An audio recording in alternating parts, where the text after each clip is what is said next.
हुर जमात के रूहानी पेशवा पीर साहब आगारों ने उमरकोट में अक़लियती बिरादरी के लाल चंद माली से मुलाकात की। लाल चंद माली जो PTI से ताल्लुक़ रखते हैं, उन्होंने दुआ करवाई पीर साहब आगारों से इमरान खान की रिहाई के लिए, शाह महमूद कुरैशी की रिहाई के लिए और सिंध में जो अमन अमान की बिगड़ती हुई सूरत हाल है उसके लिए। पीर पागारों ने दुआ भी की और ये भी कहा कि इमरान खान जल्द अवाम के दरमियान होंगे। लाल चंद माली का कहना है कि मौजूदा सिंध के अंदर पीर पागारों को ये बात जो है वो बावर करवाई गई।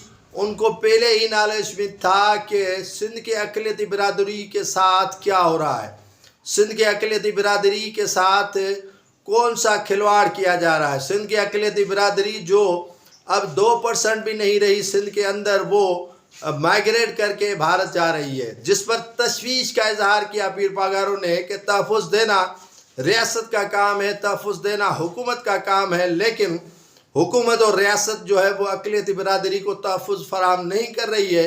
और पीर पागारों ने कहा, मुझे जानकारी है कि सिंध के अक़लियती बिरादरी के साथ कौन सा बर्ताव यहाँ पर किया जा रहा है। अगवा बराए तावान की वारदातों के हवाले से लाल चंद माली ने पीर साहब पागारों को आगाह किया, जिन्होंने कहा कि मुझे इस सारी मालूमात है और इस सारी चीज़ों से मैं बाखबर हूँ कि सिंध के अंदर अक़लियती बिरादरी, अगवा बराए तावान, डाकुओं की फैक्ट्री और यहाँ पर लाकानूनियत उरूज पर है।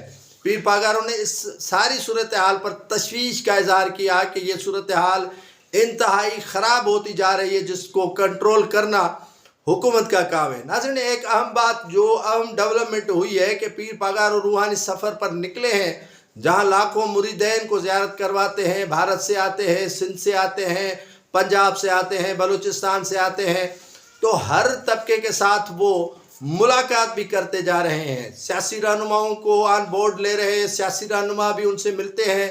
जैसे PTI के रहनुमाओं ने मुलाकात कर दी, साबिक वज़ीर आला सिंध अरबाब ग़ुलाम रहीम ने मुलाकात कर दी, और इसके अलावा कई ऐसे रहनुमा हैं जिसमें ताजर बिरादरी है, अक़लियती बिरादरी है और वहाँ के सियासी समाजी शख्सियात हैं, वो पीर पागारों से मिलते हैं, मुलाकात करते हैं और इसी सूरत हाल से उन्हें आगाह करते हैं कि सिंध के अंदर क्या हो रहा है। और पीर पागारों ने उन्हें बता दिया कि आने वाले दिन इंतहाई अहम है। इंतहाई अहम इसीलिए है कि मौजूदा हुकूमत डिलीवर नहीं कर पा रही है। अमन अमान की सूरत हाल हो, मुल्की मईशत हो या और कोई मामलात हों, लेकिन मौजूदा हुकूमत से कुछ भी डिलीवर नहीं हो रहा है। तो आप इंतज़ार करें कि इंशाअल्लाह ताला मुल्क के अंदर तब्दीली देखेंगे। मौसमियाती तब्दीली के हवाले से इंतहाई तशवीशनाक सूरत हाल जो है वो मुल्क के अंदर है, जिससे पीर पागारों ने वहाँ के जो मुरीदैन थे उनको आगाह किया और वहाँ के सियासी समाजी रहनुमाओं को भी इसके हवाले से बताया कि आप भी इससे बाखबर रहें। पीर पागारों का ये रूहानी दौरा थर, खिपरो, सांगड़ के बाद उमरकोट में है और उमरकोट के बाद जो है वो दूसरे अजला जिसे खैरपुर मीरस है और दूसरे इलाकों में वो जाएंगे, जहाँ पर बड़े बड़े इज्तिमाओं से वो खिताब भी करेंगे।